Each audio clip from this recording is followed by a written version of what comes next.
Multinational corporations కు ఇది పిలుస్తారు, దాన్ని టెండర్స్ పిలుస్తారు. ఆ టెండర్స్ పిలిచేటప్పుడు ప్రధానంగా నీకు అధికారం లేదు, భారత ప్రభుత్వం యొక్క సాధ్యాన్ని భావించి మేమే చేస్తాము, విదేశాల్లో కొన్ని ఒప్పందాలు కుదుర్చుకుంటాము, అది చైనాకి అవసరమంట అని చెప్పి భారత ప్రభుత్వం చైనాతో రెడ్ శాండ్ సంబంధించి ఒప్పందం కుదుర్చుకుంటారు.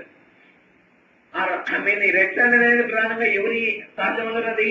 ఆంధ్రప్రదేశ్. అప్పుడు దాని మీద రాష్ట్ర జాతీయ అంశాల మీద దాని మీద చట్టాలు రూపొందించే అధికారం ఎవరికి వస్తుందంటే పార్లమెంట్కి. అప్పుడు అమ్మిన డబ్బులో ఒక 20% చంద్రబాబు చెందబెట్టి 80% అది మోడీ కూడా తీసుకోవచ్చు. అదలా అది ఆయన ఇష్టం. ఎవరిష్టం?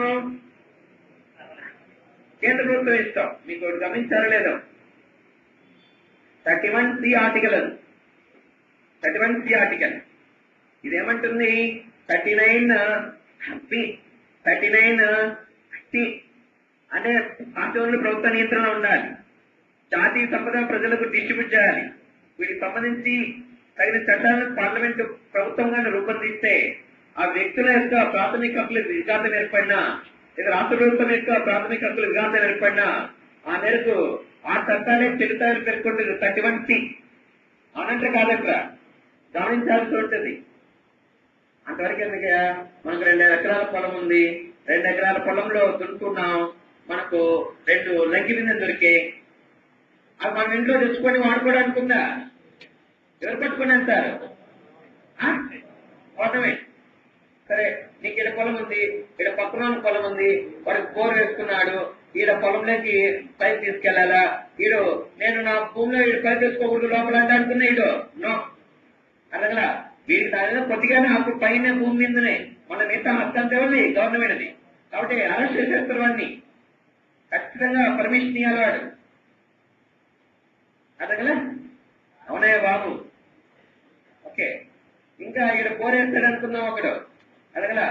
దానికి దాదాపు 250 to 300 మీటర్స్ దగ్గర ఎవరు బోర్ వేయకూడదు, తెలుసా మీకు? అట్లా బోర్ వేస్తే మీరు తహసీల్దార్ సంప్రదించవచ్చు. తహసీల్దార్ వినకపోతే మీరు ఇమ్మీడియట్ గా ఆర్డీఓకి ఫోన్ చేయండి, ఆర్డీఓ వినకపోతే కలెక్టర్ ఖర్చు పెట్టండి. వాడు బోర్ వేసేస్తున్నా నీళ్లు పడినా అదగా మళ్ళా వచ్చి వాళ్ళు స్విచ్ చేసేస్తారు. No scope. ఇంకా నువ్వు ఫస్ట్ బోర్ వేసేటప్పుడు అదగలా నువ్వు తహసీల్దార్ పర్మిషన్ తీసుకున్న బోర్ వేయాల, ఆ పర్మిషన్ లెటర్ అంటే పెట్టుకోవాలి.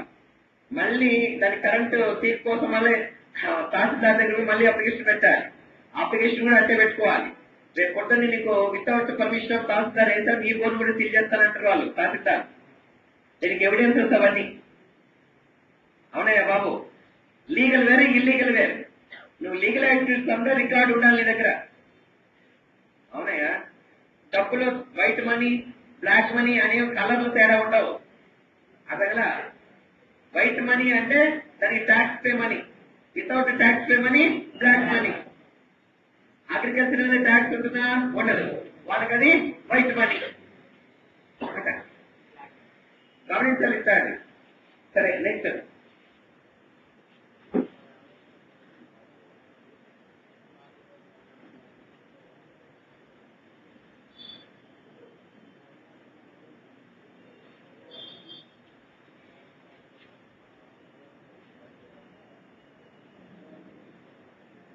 తర్వాత 356 ఆర్టికల్ ప్రకారం ఒక రాష్ట్రంలో రాష్ట్రపతి పాలన విధిస్తే రాష్ట్ర జాతీయ అంశాన్ని ఎవరి చట్టాలు పొందిస్తారు? Parliament. At the same time నిన్న 200 నిబంధనల ప్రకారము రాష్ట్ర చట్ట నిర్మాణానికి ఆహ్వానించిన బిల్లును గవర్నర్ ఆమోదముద్ర వేయాలి. గవర్నర్ ఆమోదముద్ర వేయకుండా రాష్ట్రపతి పరిస్థితికి రిజర్వ్ చేస్తాడు. ఆ సందర్భంలో 201 ఆర్టికల్ ప్రకారము ఆ రాష్ట్ర శాసనాధికారం మీద ఎవరికి నియంత్రణ ఉంటుంది? రాష్ట్రపతికి నియంత్రణ ఉంటుంది. రాష్ట్రపతికి నియంత్రణ అంటే కేంద్ర ప్రభుత్వానికి నియంత్రణ కాదా? కేంద్ర ప్రభుత్వానికి నియంత్రణ. నెక్స్ట్ కొన్ని బిల్లులు రాష్ట్ర చట్ట నిర్మాణంలో ప్రవేశపెట్టుకోవాలంటే 255 ప్రకారము ఎవరి పూర్వానుమతి కావాలంటే రాష్ట్ర కావాలి. విద్యుత్ బిల్లులు కానీ, నీటిపారుదల నీటి బిల్లులు కానీ ఇవన్నీ మనం రాష్ట్ర అసెంబ్లీలో రాష్ట్ర చట్ట నిర్మాణంలో ప్రవేశపెట్టాలంటే ఎవరు పూర్వానుమతి పొందాలి? రాష్ట్ర పూర్వానుమతి పొందాలి. కాబట్టి రాష్ట్ర శాసనాధికారానికి రాష్ట్ర పూర్వానుమతి ఉందంటే అది రాష్ట్రపతి యొక్క శాసనాధికారం కేంద్ర ప్రభుత్వానికి ఆధిక్యత అని చెప్పాలి. ఈ విధంగా మనం పరిశీలించినప్పుడు రాష్ట్ర జాబితానికి రాష్ట్రానికి ఇచ్చారు, రాష్ట్ర జాబితా కూడా ఎట్లా పడితే అట్లా జోక్యం చేసుకునే అధికారం ఎవరికి ఉంటుందంటే ఎవరికి ఉంటుంది? కేంద్రానికి ఉంటుంది. దానికి 249 అనేక ఆర్టికల్స్ మనకు చెప్తాయి ప్రధానమైన. రైట్, నెక్స్ట్ ఇప్పుడు మనకు ఉమ్మడి జాబితా. ఉమ్మడి జాబితాను ప్రధానంగా ఏమైనా పేర్కొంటాం మనము? సంఖ్య, సమయ, మండలం. చెప్పానా లేదా? చెప్పాను. ఈ ఉమ్మడి జాబితాలో ప్రారంభంలో ఎన్ని అంశాలు ఉన్నాయి? 47. ప్రజెంట్ ఎన్ని ఉన్నాయి? 50. అది ఏది చెప్పాను మీకు ఆల్రెడీ. సరే, ఉమ్మడి జాబితాలో ప్రధానంగా criminal procedure code, civil procedure code, at the same time వివాహము, విడాకులు, వ్యవహారాలు, ఒప్పందాలు, పారిశ్రామిక కార్మిక వివాదాలు, వన్యజీవులు లేదా పక్షుల సంరక్షణ, విద్యుత్ శక్తి ధరల అదుపు, కర్మాగారాలు, కర్మాగారాలు, ఇలాంటి అంశాలు ఉంటాయి అక్కడ. వాటితో పాటు ఇంకా 5 అంశాలు చెప్పాను మీకు ఆల్రెడీ. విద్య, అరువులు, తునికల కొరతలు, న్యాయ పరిపాలన, జనాభా నియంత్రణ, కుటుంబ నియంత్రణ. ఇలాంటి ప్రధానంగా అన్ని కలిసి ఒక 15-20 అంశాలు ఉంటాయి. వాటిని పట్టి వేయాలి అక్కడ. సరే, అయితే ఈ ఉమ్మడి జాబితా అంశాల మీద తగిన చట్టాలను రూపొందించే అధికారం అటు కేంద్ర ప్రభుత్వానికి, అటు రాష్ట్ర ప్రభుత్వానికి ఉంటుంది. సరే, అదే కేంద్ర ప్రభుత్వ చట్టంతో రాష్ట్ర ప్రభుత్వ చట్టము వ్యతిరేకత ఏర్పడితే, వైరుధ్యాన్ని ప్రదర్శిస్తే ఆ మేరకు ఏ చట్టం ఆధిక్యతను సంతరించుకుంటుంది? కేంద్ర ప్రభుత్వ చట్టం. అని పేర్కొనే సిద్ధాంతం ఏది? The doctrine of repugnancy. ఉమ్మడి జాబితాలోని అంశాల మీద కేంద్ర ప్రభుత్వం ప్రాబల్యం కొనసాగుతుంది అని పేర్కొనే సిద్ధాంతం ఏంటంటే ది డాక్ట్రిన్ ఆఫ్ రెపెక్టెన్సీ. రైట్, అయితే ఇక్కడ గమనించాలి, ఉమ్మడి జాబితాలోని ఒక అంశం మీద రాష్ట్ర ప్రభుత్వం చట్టం రూపొందించదలసి రాష్ట్రపతి యొక్క పూర్వానుమతి పొంది రాష్ట్రం తగిన చట్టాన్ని రూపొందిస్తే ఆ తర్వాత దీనికి విరుద్ధంగా కేంద్ర ప్రభుత్వ చట్టం వచ్చిందనుకోండి, అప్పుడు రెండు ఘర్షించుకుంటే, వ్యతిరేకత ఉంటే, ఆ వ్యతిరేక మేరకు రాష్ట్ర చట్టమే ఆధిక్యతను సంతరించుకుంటుంది. ఉమ్మడి జాబితాలోని ఒక అంశం మీద రాష్ట్ర ప్రభుత్వము చట్టము రూపొందించదలచి రాష్ట్రపతి పూర్వానుమతి పొంది తగిన చట్టాలను రూపొందిస్తే ఆ తర్వాత కాలంలో దీనికి విరుద్ధంగా కేంద్ర ప్రభుత్వ చట్టం రూపొందించిన ఈ కేంద్ర ప్రభుత్వ చట్టంతో రాష్ట్ర ప్రభుత్వ చట్టం వ్యతిరేకం ఏర్పడినా సరే ఆ వ్యతిరేకమైన ఏ చట్టం ఆధిక్యం సంతరించుకుంటుంది? రాష్ట్ర ప్రభుత్వ చట్టం. ఎందుకంటే ఆ అంశం మీద మేము చట్టం రూపొందించుకొని రాష్ట్రపతి అనుమతి పొందారు. రాష్ట్రపతి అనుమతి అంటే కేంద్ర ప్రభుత్వ అనుమతి. కేంద్రం అనుమతించిన తర్వాత మళ్ళీ దానికి విరుద్ధంగా చట్టం రూపొందిస్తే ఆ రాష్ట్రాన్ని మినహాయించి మిగిలిన రిమైనింగ్ భారతదేశానికి వర్తిస్తుందని అర్థం. ఆ రాష్ట్రాన్ని మినహాయించాలని అర్థం. ఒకవేళ కేంద్రానికి ఇలాంటి చట్టాన్ని రూపొందించాలని ఉంటే రాష్ట్రానికి పర్మిషన్ ఇస్తా ఇవ్వదు. ఒకవేళ ఇచ్చింది అనుకోండి, అప్పుడు దాన్ని ఏం చేస్తుంది? మినహాయిస్తారు. గమనించాలి. ఓకే, సరే, ఒక ఎగ్జాంపుల్ చెప్తే అర్థమవుతుంది. వివాహము అనేటువంటి అంశం ఏ జాబితాలో ఉంది? కేంద్ర జాబితానా, రాష్ట్రంలో ఉమ్మడి జాబితానా? ఉమ్మడి జాబితా. సామాజిక ఆర్థిక ప్రణాళికలు అనేటువంటి అంశం కూడా ఉమ్మడి జాబితాలో 21 అంశం చెప్తుంది. అడిగారు వస్తారు. సామాజిక ఆర్థిక ప్రణాళికలు అనే అంశం ఏ జాబితాలో ఉంది? ఉమ్మడి జాబితాలో ఉంటుంది. రైట్, నెక్స్ట్ అని డబల్ చెప్పుకుంటారు చూడండి అక్కడ. Civil procedure code, criminal procedure code, వివాహము, విడాకులు, వ్యవహారాలు, ఒప్పందాలు. పక్షులు అంటే వన్య జీవులు, పక్షుల సంరక్షణ కదా, పారిశ్రామిక మరియు కార్మిక వివాదాలు, ధర్మకర్తలు సంస్థలు, అదే సామాజిక ఆర్థిక ప్రణాళిక. అలా డబుల్ గా గుర్తుపెట్టుకునే విధంగా రాసుకుంటాను అక్కడ. అవునంత కాదక్కడ బాగా అవి గుర్తుపెట్టుకోవాలి. రైట్, నెక్స్ట్ వివాహము అనేటువంటి ఏ జాబితాలో ఉంది? ఉమ్మడి జాబితాలో. మనకు వివాహ వయసు ఎంత దేశంలో ప్రజెంట్? అది చెప్పాలి ఎవరికి ఎంత అని. స్త్రీ ఉంది, స్త్రీ కదా, పురుషుడు ఉన్నాడు. స్త్రీకి ఎంత, పురుషుడికి ఎంత? స్త్రీకి 18 ఉండాలా, కలిగి ఉండాలా? పురుషుడికి 21. అంటే ఒకే వయసు వాళ్ళలో ఎవరు తెలివైన వాళ్ళని అర్థం. ఇక్కడ ఒకే వయసు ఉంటుందా? ఆ వయసు వాళ్ళలో ఎవరు తెలివైన వాళ్ళు? స్త్రీ కానీ పురుషుడు కానీ ఒక క్లాస్ పెట్టుకుంటే ఈ అమ్మాయిలు చాలా తక్కువ చూసుకుంటారు.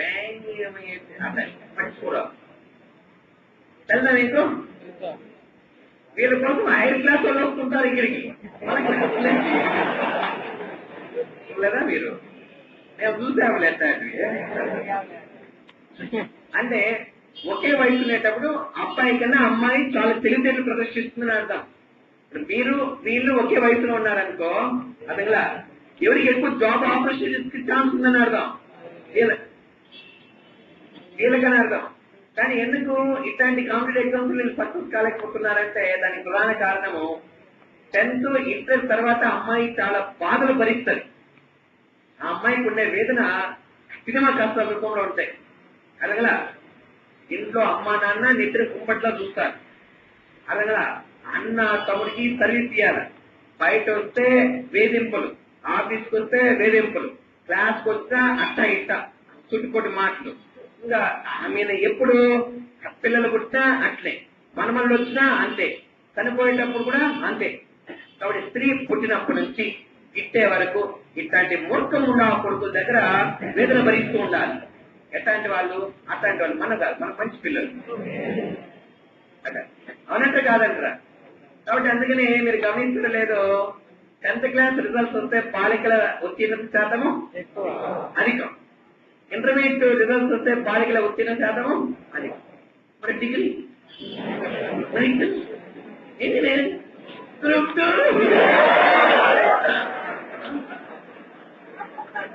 కాదా? అవునా? అవునా కాదాయా? అవునా. ప్రధానంగా బాల్య వివాహాలు జరుగుతున్నాయి.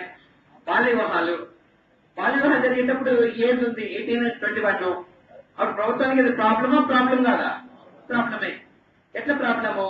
18 years లోపు 21 years లోపు పెళ్లి చేసుకుంటే వాళ్ళు అరెస్ట్ చేయాలా, జైలు తీసుకెళ్లాలా, కోర్టుకు తీసుకెళ్లాలా, పోలీసుల చేతులుందా, మీరు కోర్టుల చేతులున్న పని. దాంతో ముందే ఇట్లా మనము ప్రభుత్వ ఉద్యోగులతో సతమతమైపోతున్నాం, మీరు ఫండ్స్ తో సతమతమైపోతున్నాం. ఇది ఒక పెద్ద బర్డెన్ అని ఆంధ్రప్రదేశ్ ప్రభుత్వం ఏం చేస్తుంది, అరే ఇక్కడ పురుషుడు ఉన్నాడు, వీడికి 25 చేస్తే బాగుంటుంది, ఇక్కడ అమ్మాయి ఉంది 21 చేస్తే బాగుంటుంది అని ఆలోచిస్తారు చంద్రబాబు. ఎందుకంటే ఇప్పుడు మ్యారేజ్ వయసు అందరికీ పెరుగుతుందా తగ్గుతుందా? పెరుగుతుంది. గమనించండి కదా, మ్యారేజ్ వయసు చాలా పెరిగిపోతుంది. అందరూ 30 సంవత్సరాలు వచ్చినా కూడా చేసుకుందాంలే అనుకుంటుంటారు. అట్లా మీకు మంచి సజెషన్ ఇస్తున్నా ఈరోజు నేను. అబ్బాయిలు మీరు కానీ ఉద్యోగం వచ్చేసిందంటే నెక్స్ట్ డే నుంచినే మీ అమ్మ నాన్నకు టార్చర్ చేసే, టార్చర్ ఎత్తుకుంటావి, ఎవరో ఒక అమ్మాయిని చూసుకొని పెళ్లి చేసేస్తే, పెళ్లి చేసుకున్న ఇమ్మీడియట్ పిల్లలు కానీ మీ అమ్మ నాన్న కాస్తా ఉంటారు, మీరు ఉద్యోగం చేసుకుంటారండి.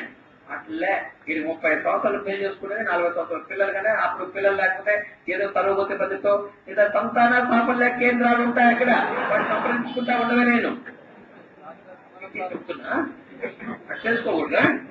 సరే, ఇక 20 సంవత్సరాలు ఇక 25 years చేయాలన్నది ఆంధ్రప్రదేశ్ ప్రభుత్వం. కానీ ఇక్కడ ఆంధ్రప్రదేశ్ ప్రభుత్వం కాదు ఇది, అంటే పాత ప్రభుత్వం రూపొందించాలనుకుంటుంది ఈ చట్టాన్ని. మన పార్లమెంట్ మీద పార్లమెంట్ పరిశీలన ఉంది ఈ చట్టం. మ్యారేజ్ పెంచాలనుకుంటోంది నిజానికి, వాస్తవంగా చెప్తున్నా నేను. కానీ ఇది ఎవరికి ప్రాబ్లం అంటే ఆంధ్రప్రదేశ్ ప్రభుత్వానికి ప్రాబ్లం. ఎందుకంటే మన హిందూపురంలో లాస్ట్ ఇయర్ అనుకుంటారు 108 మంది బాల్యవివాహాలు చేసుకున్నారు హిందూపురంలో. దాంతో అప్పుడు ప్రభుత్వానికి చాలా స్వతంత్రం అయిపోయింది. అక్కడ ఎవరో టీచర్ కంప్లైంట్ చేయడంతో తహసీల్దార్కి పోలీసులు అరెస్ట్ చేసి వాళ్ళంతా జైలుకి పంపించి కోర్టుకి తీసుకెళ్లారు. దాంతో అనేక కేసులు పడ్డాయి. దాంతో పోలీసు అంటే కోర్టులు చేతిమిన పని. దాంతో చంద్రబాబు ఏమనుకుంటా అంటే ఇక్కడ 18 ఇక్కడ 16 ఉంటే బాగుంటుంది, ఇటు చేద్దాం మ్యారేజ్ యాక్ట్ అనుకుంటుంటాడు చంద్రబాబు, ఇటు చేద్దాం అనుకుంటుంటాడు. కానీ ఇప్పుడు ఇట్లుంది. కానీ కేంద్ర ప్రభుత్వం భవిష్యత్తు ఇట్లా రూపొందించాలనుకుంటుంది. ఇది దీని సమస్య. అయితే చంద్రబాబు ప్రభుత్వం ఏం చేశాడు, రాష్ట్రపతికి అప్లికేషన్ పెట్టాడు. ఏమయ్యా, మా ఆంధ్రప్రదేశ్ లో చాలా బాల్యవాళ్ళ ప్రాబ్లం ఉంది, మేము మ్యారేజ్ తగ్గిస్తాం, ట్రాన్స్ఫర్ కోసం కంట్రోల్ అవుతుంది, లా అండ్ ఆర్డర్ లో లేకపోతే కోర్టుల పర్యవేక్షణలో, కాబట్టి ఇట్లాంటి చట్టాలు రూపొందించాలనుకున్న పర్మిషన్ ఇన్ని అంటాడు. అక్కడ రాష్ట్రపతి ఎవరికి అడుగుతాడు? మోడీకి అడుగుతాడు. మోడీకి చంద్రబాబు ఫ్రెండే కదా, ఫ్రెండే, ఇచ్చేయ్యా అన్నాడు. అప్పుడు రాష్ట్రపతి పర్మిషన్ ఇచ్చాడు. ఆంధ్రప్రదేశ్ చంద్రబాబు ప్రభుత్వము ఈ మ్యారేజ్ యాక్ట్ తెచ్చేసాడు. దాంతో భవిష్యత్తులో మళ్ళా మోడీ ఇట్లాంటి చట్టాలు రూపొందించాడు మోడీ, అదే కదా. కాబట్టి మోడీ ముందే మ్యారేజ్ కి అగేనిస్ట్ అయ్యారు. కాబట్టి ఏం రాస్తే పెళ్లి చేసుకుంటారు, ముందు మీరు దేశానికి సేవ చేయండి, ఉద్యోగాలు తెచ్చుకోవాలంటే అయితే నా అభిప్రాయం, అంతే కదా. కాబట్టి ఈయన మ్యారేజ్ యాక్ట్ రూపొందించాడు. అప్పుడు రాష్ట్ర ప్రభుత్వ చట్టంతో కేంద్ర ప్రభుత్వ చట్టం వ్యతిరేకత ఉంది, వైరుధ్యాన్ని ప్రదర్శిస్తుంది. ఆ మేరకు ఏ చట్టం ఆధిక్యత ఉంటుంది? రాష్ట్ర ప్రభుత్వ చట్టమే. ఇప్పుడు వినండి, అర్థమవుతుంది.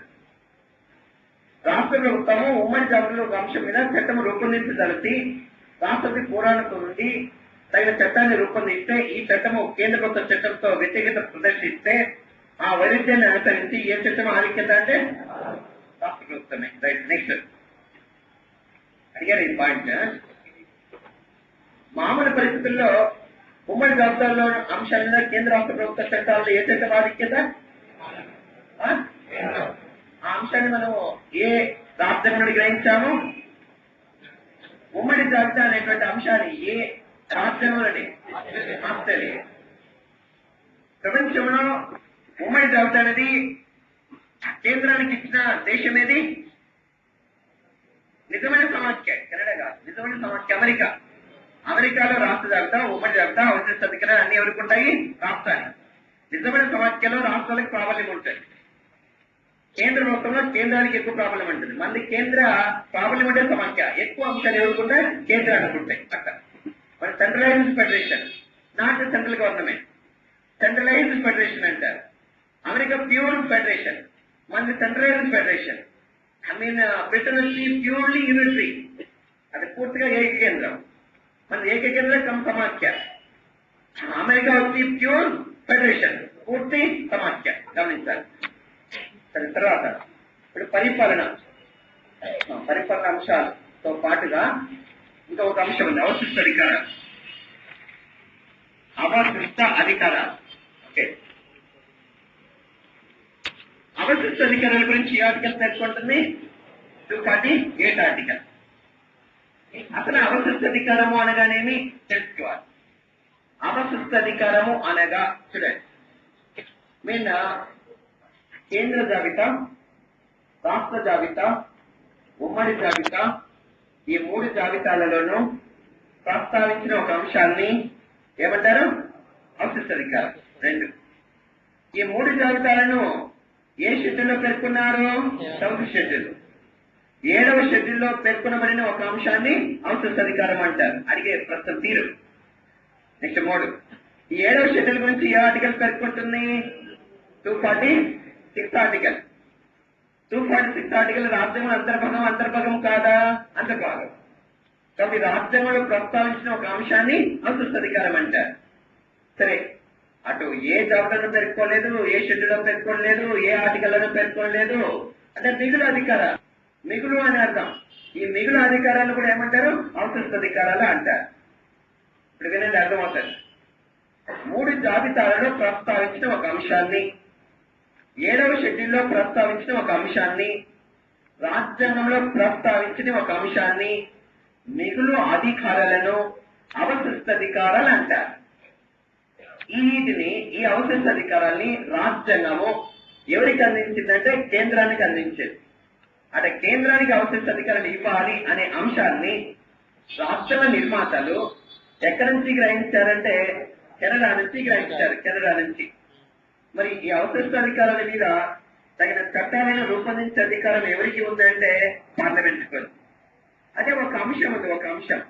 ఈ అంశము అది అవశిష్ట అధికారమా కాదా ఎవరు నిర్ధారిస్తారు, ఎవరు తెలుస్తారు అంటే ఎవరు తెలుస్తారు? సుప్రీంకోర్టు, హైకోర్టు అంటే న్యాయ వ్యవస్థ. అంటే మీ సుప్రీంకోర్టుకు, హైకోర్టుకు రాజ్యాంగాన్ని సంరక్షించే, రాజ్యాంగాన్ని వ్యాఖ్యానించే అధికారం ఉంటుంది. కాబట్టి రాజ్యాంగంలో ఒక అంశం పేర్కొనలేదు కాబట్టి అది అవశిష్ట అధికారం ఉంటుంది. అంతే, సింపుల్. రాజ్యాంగంలో ఉంటే అది ఏదో ఒక అంశమై ఉంటుంది, రాజ్యాంగంలో లేదు కాబట్టి అవశిష్ట అధికారం అంటది అది. కాబట్టి ఒక అంశం అవశిష్ట అధికారమా కాదా అని ఎవరు నిర్ధారిస్తారు? సుప్రీంకోర్టు. అవశిష్ట అధికారం చట్టాలు రూపొందించే అధికారము పార్లమెంట్ ఉంటుంది. అట్ ది సేమ్ టైం అవశిష్ట అధికారాలు ఏ రాజ్యాంగం గ్రహించారు? Canada. I mean A article పేర్కొంటుంది? అవశిష్ట అధికారాలు ఎవరికి ఇచ్చారు? కేంద్ర. భారత రాజ్యాంగంలో కేంద్ర జాబితా ఉంది, కేంద్ర జాబితా. ఈ కేంద్ర జాబితాలో 97వ అంశం కూడా 97 ఎంట్రీ కూడా ఏమంటుందంటే రాష్ట్ర జాబితా, ఉమ్మడి జాబితా వీటిలో పేర్కొనబడిన ఒక అంశాన్ని అవశిష్ట అధికారంగా చెప్తారు. ఆల్రెడీ కేంద్ర జాబితా మీద చట్టాలు రూపొందించే అధికారం జరుగుతుంది కేంద్రానికే. అటు రాష్ట్ర జాబితా, ఉమ్మడి జాబితాలో ఒక అంశం లేదు, దాని మీద చట్టాలు రూపొందించే అధికారం ఎవరికి ఉందంటే కేంద్రానికి అంటారు. ఏది? 97వ అంశం. అంటే ఇండైరెక్ట్ గా అవశిష్ట అధికారం గురించి చెప్పినట్లు. కాబట్టి కేంద్ర జాబితాలో ఏ ఎంట్రీ పేర్కొంటుంది? 97వ ఎంట్రీ. రాజ్యాంగంలో ఏ ఆర్టికల్ 248 ఆర్టికల్. మరి అవసర అధికారులకు బెస్ట్ ఎగ్జాంపుల్ ఏదంటే అంతరిక్ష పరిశోధన, ఇస్రో.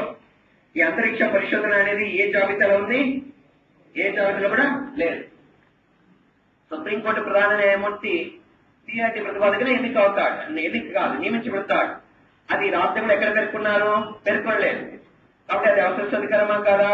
అవసర అధికారం. నెక్స్ట్ గమనించండి, లోక్సభలో మెజార్టీ కూటమి నాయకుని ప్రధానిగా రాష్ట్రపతి నియమిస్తారు అనేది రాజ్యాంగబద్ధమా, చట్టబద్ధమా, లేదా అవసర అధికారమా? అవసర అధికారం. రాజ్యాంగంలో ఒక అంశం పేర్కొనబడి అదంతా కూడా ఏది? అవసర అధికారమే.